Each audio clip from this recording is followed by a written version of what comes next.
पति पत्नी की एक छोटी सी स्टोरी है, प्लीज पूरा सुनना। अगर पसंद आए तो शेयर जरूर कर देना।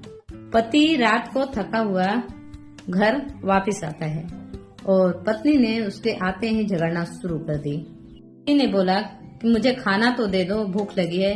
पत्नी ने बोला जाकर खुद ले लो, मुझे नींद आ रही है, मैं सोने जा रही हूँ। पत्नी लड़ती रही, पति चुपचाप सुनता रहा और सो गया। फिर सुबह उठकर उसने नाश्ते के लिए बोला, मुझे नाश्ता तो दे दो। पत्नी ने बोली कि बाहर खा लेना, मुझसे नहीं बनता है। और पति बिना कुछ खाए पिए, बिना टिफिन लिए ऑफिस को चल दिया और रास्ते में ही उसका कार एक्सीडेंट हो गया और उसी समय उसकी मौत हो गई।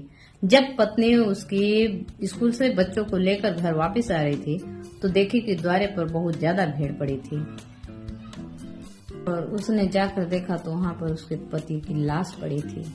अपने पति की लाश को देखकर उसके पैरों के तले की जमीन खिसक गई।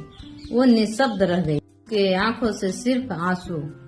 और वो अपने पति की लाश को झिझोड़ते हुए बोली, राजा उठ जाओ ना, तुम्हें भूख लगी है ना, मैं खाना दे रही हूँ। और रोती हुई बोली कि राजा एक बार तो उठ जाओ, प्लीज एक बार उठ जाओ, आज के बाद मैं कभी नहीं झगड़ूंगी। पर पति कैसे उठता, वो तो भगवान के प्यारे हो गया। और लोग बातें करने लगे और पति के जाने के बाद वो बिल्कुल टूट गई और लोगों ने रंग दिखाना शुरू कर दिया, रिश्तों ने रंग दिखाना शुरू कर दिया। अकेली रह गई। अब लोगों की गंदी नजर पड़ने लगी उस पर। ससुराल वालों ने उसे उस घर से भी निकाल दिया। अब उसके पास कोई सहारा नहीं।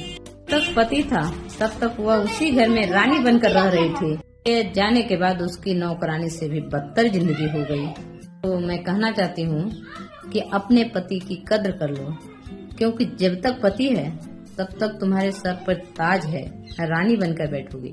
और पति के जाने के बाद दुनिया में कोई किसी को साथ नहीं देता है, न तो माता पिता, न तो सास ससुर, न तो बेटे बेटी। इसलिए अपने जीवन साथी की हमेशा कद्र किया करो।